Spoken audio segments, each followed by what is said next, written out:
안녕하세요. 오늘 수업 시작하겠습니다. 오늘은 이제 새로운 단원에 들어가는 날인데요.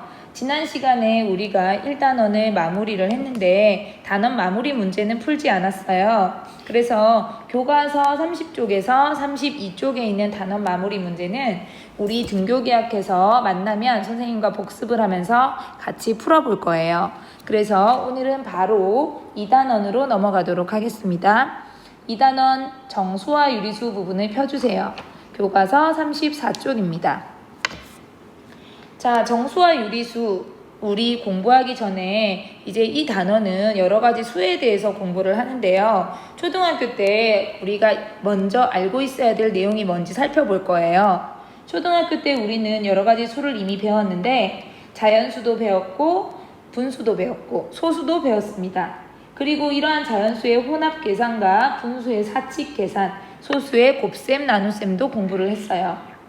앞으로 우리는 이것들을 바탕으로 이제 새로운 수, 정수, 유리수라는 걸 공부하려고 합니다.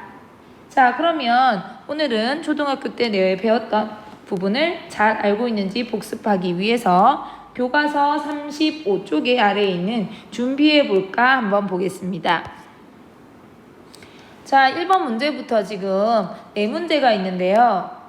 멈춤 버튼을 누르고 빨리 풀고 선생님과 풀이를 보도록 하겠습니다. 자, 다 풀었나요? 1번, 다음에서 자연수를 모두 찾으시오. 자, 여러분, 자연수 뜻이 뭐예요? 자연수는 우리가 알고 있는 1, 2, 3, 4, 5, 6 이렇게 순서대로 나타나는 물건의 개수를 세거나 순서 나타내는 그러한 수가 자연수가 되겠습니다. 네이처 넘버라고 하죠. 자, 그래서 지금 한눈에 보기에 어떤 게 있어요? 1번, 4번 이렇게 자연수를 찾을 수가 있죠.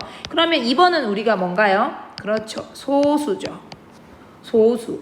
소수는 1단원에서 배운 거고 소수. 3번 분수. 자, 이런 것들이 있습니다. 자, 그 다음 2번 두 수의 크기를 비교하여 네모 안에 대소 비교를 해주세요. 어떤 게 큰지 요 기호들 중에서 알맞은 것을 고르시오 했습니다. 자, 우리 이런 기호가 있는데요. 부등호라고 불러요. 그래서 크기 비교를 할 때 만약에 A라는 수와 B라는 수가 있는데 B가 크면 이쪽으로 이렇게 벌어지게 되고요. 그 다음에 A가 클 때는 이쪽 방향으로 이렇게 나타내면 되겠습니다. 자, 그러면 1번에 2와 5 어떤 게 큰지는 너무 쉽죠? 5가 큽니다. 자, 이렇게 나타내 주시고요. 자, 2번에 5분의 1과 2분의 1이 있고 3번에 9분의 5와 11분의 5가 있어요. 자, 여러분 보시면은 일단 5분의 1, 2분의 1 어떻게 비교하나요? 2번부터. 그렇죠. 여기서 지금 분자라고 부르는데 분자가 같죠. 분자가 같을 때는 분모가 어때요? 분모가 이렇게 작을수록 큰 수다라는 걸 우리가 알고 있습니다. 자, 그럼 3번은 어떻게 됩니까? 그렇죠. 3번도 분자가 이렇게 같을 때는 여기 분모가 작을수록 크다, 왼쪽이 크다라는 걸 확인할 수 있어요. 그런데 이런 방식이 아니라 만약에 선생님 분자가 이렇게 같지 않으면 어떻게 해요? 그럴 때 우리 분수의 대소 비교는 어떻게 하나요? 예를 들면 3분의 1과 예를 들어 7분의 2가 있어요. 자, 그럼 어떻게 비교할까요? 그렇죠. 우리 요 분모를 같게 만들어서 비교를 하죠. 분모를 같게 하려면 어떻게 합니까? 두 수를 똑같은 수가 되게 3에는 7을 곱하고 그리고 7에는 3을 곱합니다. 그런데 이렇게 분모만 곱하면 안 되죠. 우리가 위아래를 똑같이 이렇게 같은 숫자, 필요로 하는 숫자를 7을 곱하면 얘는 21분의 7이 되고요. 그 다음에 얘는 3이 필요하니까 분모에 3이 필요하면 분자에도 3을 곱해줘서 21분의 6 이렇게 됩니다. 자, 그러면 우리 이렇게 분모를 같게 만든 후에 분자를 비교하면 왼쪽이 크구나 이런 식의 문제를 대소 비교를 할 수 있어요. 이렇게 우리가 서로 필요한 수를 이렇게 곱하면 얘들은 우리가 앞단원에서 배운 뭐가 됩니까? 최소 공배수만큼 이렇게 찾아서 분모를 같게 해준다라는 거죠. 자, 그러면 이런 방법으로 풀면 되겠습니다. 자, 그러면요 3번으로 넘어갈게요. 다음을 계산하시오. 자, 1번은 자연수의 덧셈이니까 우리 초등학교 1학년도 할 수 있어요. 2 더하기 5는 7 이렇게 되고요. 7. 그 다음 2번은 분수의 덧셈입니다. 자, 분수의 덧셈인데 여기에 지금 분모가 달라요. 그럼 어떻게 하라 했어요? 분모를 같게 만들어야 돼요. 자, 4를 12로 만드는 게 낫겠죠? 자, 그러면 12분의, 자, 3배 했어요. 여기에 곱하기 3을 했으니까 여기도 곱하기 3을 해야 됩니다. 그러면 어떻게? 3, 3은 9, 12분의 9와 4분의 3이 같은 거란 뜻이에요. 약분하면 4분의 3이 되죠. 그 다음 12분의 5를 이렇게 더해주면 12분의 14. 자, 이렇게 되고요. 3번은 분수의 뺄셈입니다. 마찬가지 더하기 빼기는 분모가 같아야 되기 때문에 3을 이번에는 6으로 변신시켜줘요. 3분의 2는 6분의 뭐와 같아요? 2배 했으니까 얘도 2배 해야겠죠? 6분의 4. 빼기 6분의 1은 6분의 3. 자, 우리 이렇게 돼 있을 때 약분이 가능하면 마지막에 약분까지 해줘야 된다고 배웠습니다. 그래서 3으로 약분하면 2분의 1. 자, 그래서 답은 2분의 1이라고 써줘야 돼요. 이해됐죠? 자, 그럼 4번. 다음을 계산하시오. 자연수의 곱셈 4, 3, 3, 4, 12. 자, 이거고요. 2번은 자, 곱셈은 우리 어떻게 하기로 했어요? 곱셈은 이렇게 분모가 같아야 돼요? 그렇지 않죠. 자, 곱셈은 우리가 이렇게 약분을 이용해서 위아래에 있는 부분에 서로 약분이 가능하다라고 배웠습니다. 그래서 대각선끼리도 가능하고 위아래로도 약분이 되면 약분을 해줘야 되는데 이렇게 더 이상 약분이 되지 않는 걸 뭐라 부릅니까? 기약분수라고 배웠죠. 자, 근데 얘들은 각각 이제 더 이상 약분이 되지 않아요. 그렇지만 우리가 어때요? 얘하고 얘하고 지금 약분이 되죠. 따라서 약분하면 1이 됩니다. 5로 나눠주면 5로. 그 다음에 2, 1은 2, 2, 3은 6. 약분하면요. 답은 이렇게 더 이상 약분이 안 될 때 아래에 있는 분모끼리 곱하고 분자끼리 곱하면 답은 3분의 1 되겠습니다. 3번 나눗셈이에요. 나눗셈은 어떻게 합니까? 앞에 있는 숫자에 나눗셈이 있으면 곱셈으로 바꾸고 뒤에 있는 숫자를 어떻게 하라? 뒤집어라. 자, 그래서 2분의 3은 3분의 2로 변신합니다. 자, 그리고 나서 위아래에 약분할 수 있는 게 있는지 확인하는데요. 여기 지금 여기 얘랑 약분이 되죠. 2, 1은 2, 2, 4, 8. 자, 그러면 더 이상 약분이 안 돼요. 그러면 이거 두 개 곱해요. 12. 이거 두 개 곱해요. 5. 답은 12분의 5가 되겠습니다. 자, 답이 잘 안 보이네요. 답 여기 선생님이 이렇게 표시해 둘 테니 답을 그때그때 체크해 주시면 되겠습니다.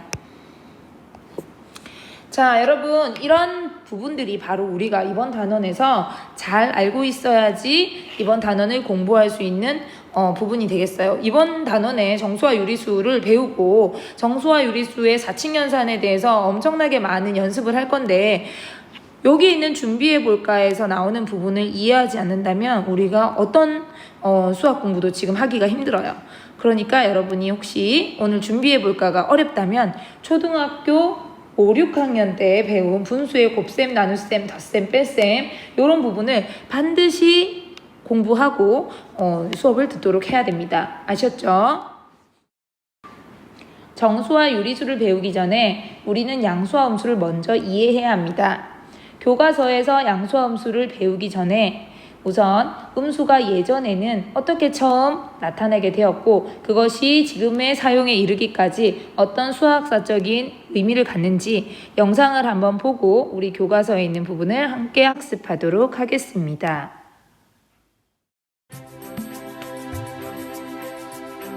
여기 당대 최고의 수학자들을 머리 아프게 만든 수가 있습니다. 바로 음수인데요.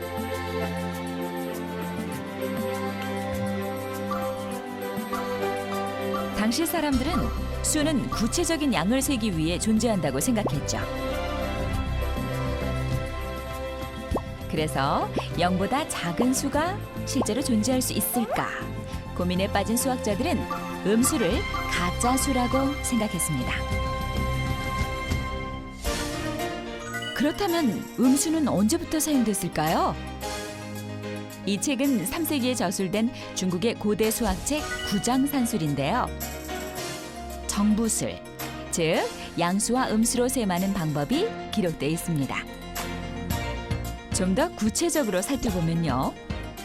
소유하고 있는 가축을 팔아서 번 돈을 정, 양수로 표현했고요.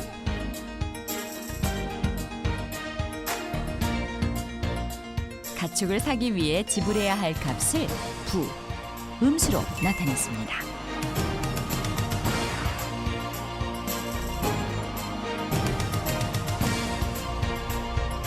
그리고 양수는 빨간색, 음수는 검은색. 산대라는 나뭇가지를 이용해 다양한 계산을 했습니다.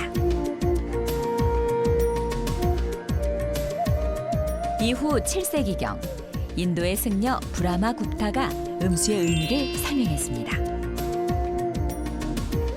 브라마 굽타는 양수를 재산으로, 음수를 부채, 즉 빚으로 표현했는데요. 한마디로 손해가 나거나 모자라는 것을 음수로, 이익이 나거나 남는 것을 양수로 나타낸 것이죠.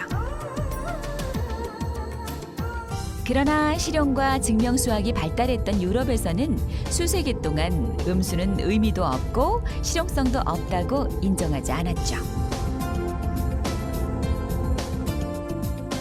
파스칼은 0보다 작은 수는 없다며 0은 빼도 줄어들지 않는다고 음수를 부정했죠.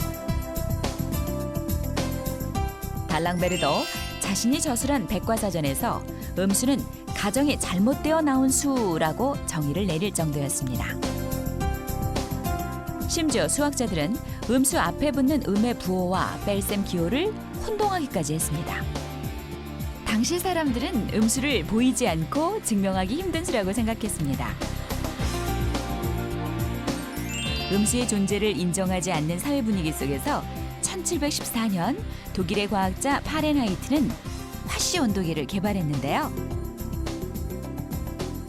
그는 가장 낮은 온도를 0으로 표시했습니다.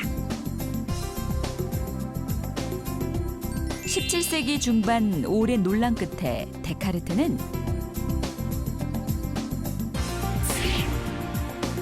음수의 형태를 좌표에 넣어 사용했죠. 이로써 음수는 수로서 확고한 위치를 확보하게 된 것이죠. 영상을 잘 보았나요?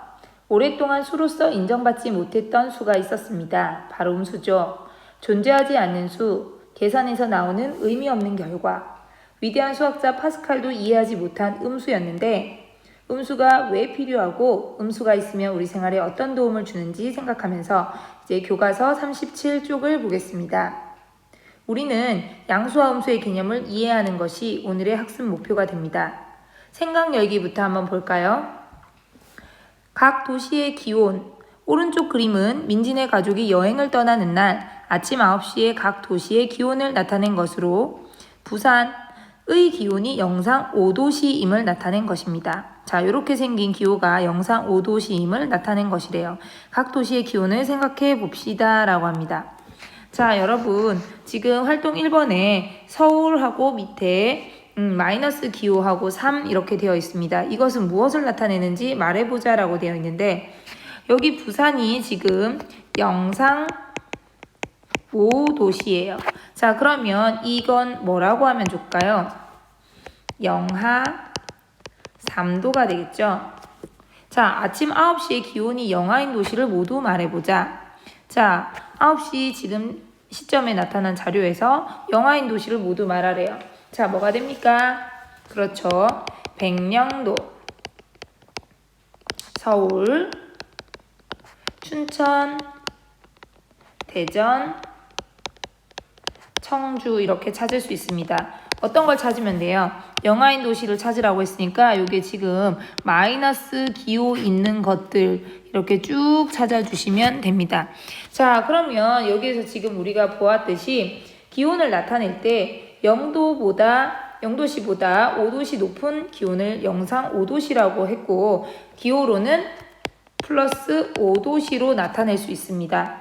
그 다음 0도씨보다 5도씨 낮은 기온은 영하 5도씨라고 표현할 수 있는데 이럴 때는 마이너스 5도씨라고 표현하면은 아주 편리하게 우리가 영상과 영하라는 반대되는 성질을 새로운 기호로 편리하게 구별을 할 수가 있습니다.